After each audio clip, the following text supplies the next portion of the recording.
Thank you. Oh.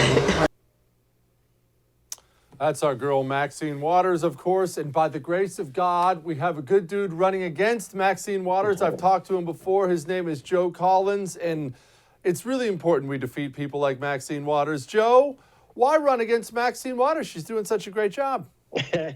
She's doing such a great job for herself. But when it comes to our community, she is not doing such a great job.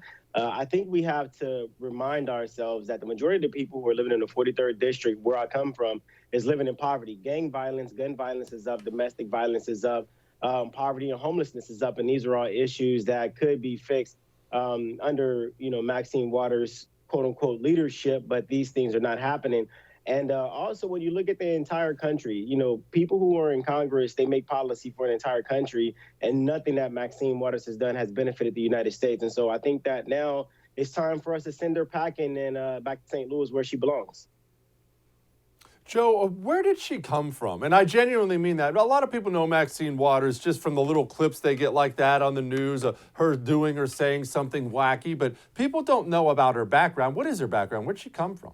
Well, she's from St. Louis, and then she moved from St. Louis to Los Angeles. She went to USC to get a degree in education or childhood development or something like that. Somehow she made it to Assembly. From Assembly, she went to Congress, and she ran her whole campaign. Her whole entire career has been based on hatred of white people and Republicans, and I think that's the thing that she's been running on for this entire time. She hates men. She doesn't even show if she's married to her husband or not. It says MS Waters instead of MRS Waters whenever she sits up there on her bench. But she's anti-man, she's anti-American, and it's time to beat her. We have to win. Joe, I have a hard time believing that you can run on just men suck and white people suck and Republicans suck and win a race. What has she done? Why does she keep winning? What is it? She's gotten people very emotional. She has a lot of people calling her Auntie Maxine.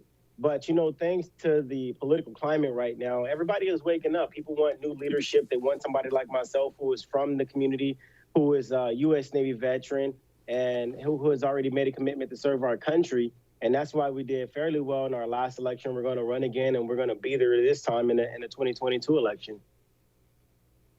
Tell us about the last election, Joe, because this is what I want people to understand. When we're running in a district where Republicans haven't won in forever, it is a long-term thing. People have to be brave enough to run when you're not necessarily going to win the first time. Sometimes it takes 2 or 3 times before people get to know you. And everyone wants to run when it's sexy and easy, and it looks like Republicans are going to win. The guy putting in the hard work has been Joe Collins, who ran last time, but gained some ground. Tell me about that one. Yeah, we did a really good job. We raised a lot of money. We raised $10.4 million. We put that money back in the community because the shutdowns really devastated an already, fairly poor community. And so we did a lot of food drives. We did a lot of back-to-school drives, backpack drives.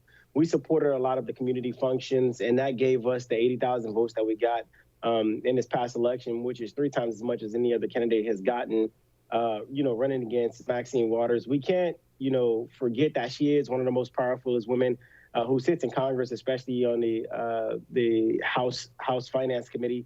But we're going to take another shot at it. I think we did really well last time. The people in the community love us. They're ready for Maxine to retire. And so I think that we have an opportunity to win, even though the Republican Party has not been very active in the 43rd district.